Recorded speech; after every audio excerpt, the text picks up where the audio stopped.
Content. The next speaker, when I spoke to them in advance of today, talked to me about simplicity and inclusivity and the fact that sport and physical activity should be delivered in any format for anyone. So it's all about that flexibility, really. I think easy to say, not necessarily as easy to do. So I'm delighted that we've got from the Activity Alliance here today, Andy Darby-Welsh, who is the Deputy CEO. So he's going to give you his insight and his story on how we can all go about doing that a little bit better. So please welcome Andy to the stage.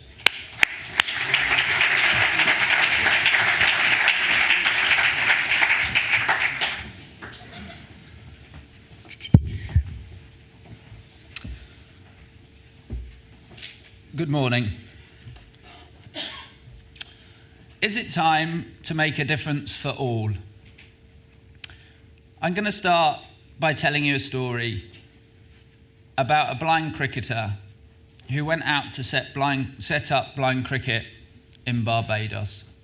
And whilst there, being followed by a film crew, said the following words. The opportunities I've had since losing my eyesight would make me have to question whether I would want to see again. And you can see those words on the screen here. I hope you'd agree they're pretty significant words. The film crew certainly thought so as they opened the film that they created with these words. And I would as well, except they were my words. I highlight them because they highlight for me how sport and physical activity can play such a positive impact in people's lives.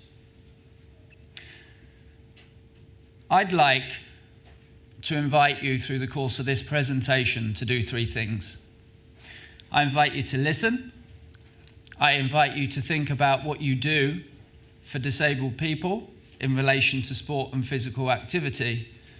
And I invite you to think about what more you might be able to do to include disabled people in sport and physical activity. So, the words I put up at the very beginning, how did they come about? For me, I was at university. It was in March in 1999 that I first noticed something was happening with my eyesight. I realised I couldn't see the front of a lecture theatre, and when I was football training, I could no longer really see the ball or control the ball. It was like I had a hangover, but I hadn't been out the night before. Rare, but I definitely hadn't been out the night before. And then through many appointments at Birmingham Hospital and at the Sussex Eye Hospital, I became registered blind on the 11th of May, less than 12 weeks after that initial onset of developing an eye condition. It was an incredibly emotional time, and almost most significantly more so than for my mother than it was for me, who found out through the process that she'd passed on the condition that I'd developed. It could really have been the darkest of sort of times. It wasn't the fact that I wasn't going to be able to return to university that bothered me. It wasn't that I wasn't going to be able to drive any longer that bothered me.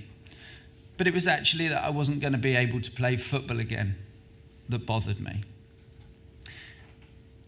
However, although what felt like a very negative situation at the time, the deterioration of my eyesight was actually something that led me in the most positive direction into the future through sport and physical activity. It's given me the passion for what I do now, and it's why I work at Activity Alliance.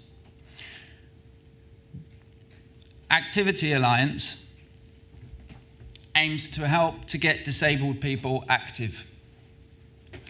We are aware that 1 in 5 people in England have a disability. We know that 7 in 10 disabled people would like to be more active. But we also know that you are twice as likely to be inactive if you are disabled. some really significant statistics. So we work with our member organisations to create opportunities for disabled people. We work with impairment-specific opportunities. So mine was blind cricket. It enabled me to develop levels of confidence, friendships, and a direction in my life that I didn't have once I developed my impairment. We work with our organisations. For some, wheelchair racing may be their activity of choice. For others, race running, which is a new sport developed by cerebral palsy sport to give those with cerebral palsy a greater opportunity to take part in athletics. So for some, impairment-specific opportunity is absolutely what they need and want to take part in. Creates a platform for people to trailblaze. Take Johnny Peacock, a double gold medal winner at Paralympics, but now trailblazing in a different way following his success, accessing and entering the mainstream to be able to take part in Strictly Come Dancing, Who Do You Think You Are, challenging perceptions of mainstream society to what disabled people can achieve. I also highlight a friend of mine, Hassan. He was born in Pakistan. He lost his eyesight at 3, and at the time his family's aspirations for him in Pakistan that was he'd most likely end up becoming a beggar. Hassan travelled with his family to England for a brighter future. When here he attended special school, and it was when Metro Sports Club for the Blind approached his school and some of the existing players found Hassan, encouraged him to take part in blind cricket, that he found out that there was so much more that he was going to be able to achieve. For him as well, blind cricket gave him the confidence to get out, to be able to travel, because he wanted to get to matches. He wanted to get to training. So he challenged himself to travel. He made friends, and the friends that he made were blind people, visually impaired people, who were achieving with their work, achieving with families, and achieving in life generally, setting Hassan's aspirations onto a different level playing field. So impairment-specific opportunities are critical. However, they're not the only opportunities that we need to be providing. When interviewing Hassan just a couple of weeks ago at our 20th birthday celebrations, Hassan told me about how he'd started to look at accessing inclusive opportunities. So in an environment where non-disabled people are active too, he'd gone to his local gym to try and keep fit so he could challenge to keep his position in the cricket team. He'd spoken to them about the needs that he had within that leisure centre and within that gym setting. Hassan, following a session, was really quite pleased with himself. He'd been in the gym. He'd pretty much managed to navigate round and use the equipment. And at the end of that session, he was making his way back down to the changing room facilities. Got in a shower, warming down after his session, relaxed and feeling very pleased about what he'd managed to achieve on his own in that setting. It only went slightly wrong when a lady's voice said to him, "Hassan, do you know where you are?" It is amusing, and he's amused by it, so we're all allowed to be too. But the serious point in it is, though, that actually he was close to being welcomed and included as he should be in a setting and make it work for him. And I think if that centre had actually chatted a bit more about his needs, then it would have been possible for Hassan to completely access that as he needed to, and since has gone on to access inclusive settings by having the right conversations with the people that are running the gym that he now attends. I draw on these inclusive opportunities as well Because again, at Activity Alliance, we've carried out research that has highlighted that more than 2/3 of disabled people want to have the opportunity to take part in sport and physical activity in an inclusive setting. And that's how I mainly access my sport and physical activity these days. I attend a boot camp session a couple of times a week, and it works because when I signed up, the tutor asked what I needed, or the coach asked what I needed to be able to take part. And really, we decided all it was a buddy. Someone to assist me in getting the weights that I need for the session, and they're pretty massive weights, as you can imagine. But also really just keeping me safe around that session and around that activity. It's basically a buddy. It's a really small difference, but it makes such a huge difference for me being able to take part in that environment. We're also building on that inclusive approach on a project called Get Out, Get Active, GOGA, which many of you hopefully will have heard of.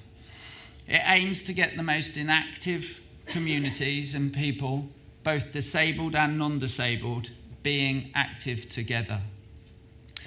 It uses peer mentors and volunteers to support those who are less likely to take part in activity, to support them to the sessions and the activities. Jenny commented on her involvement with GOGA.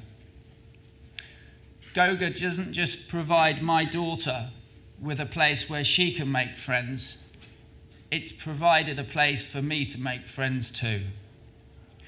I draw on that because the activity, as we've heard a bit today already, is almost secondary. For disabled children and also families with disabled children, it can be difficult to access opportunities. It can create loneliness and isolation. And so the activities we provide can provide so much more than just activity. I also draw on Sally, who takes part in a walking netball session down in Kent. She also highlights that she hasn't been active for years until she started with GOGA and doing walking netball. However, she loves the walking netball, but the thing she loves the most is tea and cake at the end of the session. It seems a reoccurring theme today, tea and cake, so we must hope this afternoon there is cake for us to enjoy with our tea. But just a couple of examples there of how important the opportunity to be active and in that inclusive setting can be. We know how dangerous loneliness is. Recent statistic highlights that loneliness is more dangerous than smoking 15 cigarettes a day. So, providing these opportunities ensure that people can get out, can get active, and can build relationships with one another that battles against that loneliness. I really ask of you today that you reach out to us at Activity Alliance. We want to work with others to create these opportunities, whether they're impairment specific, that have enabled myself and Hassan to achieve what we've been able to, or whether they're the more inclusive settings where Jenny and Sally in that GOGA opportunity are managing to combat some of their loneliness and create friendships and enjoy taking part in activity in that setting. That we create those together. We've described in the past disabled people as one of the most challenging audiences to reach. I challenge us to say, but are we not reaching them as well as we should be? We're here to support people in doing that, and therefore we ask you to do that better and more often in your programming into the future. I take you back to the quote that I said at the beginning. The opportunities that I've had since losing my eyesight would make me have to question whether I'd want to see again.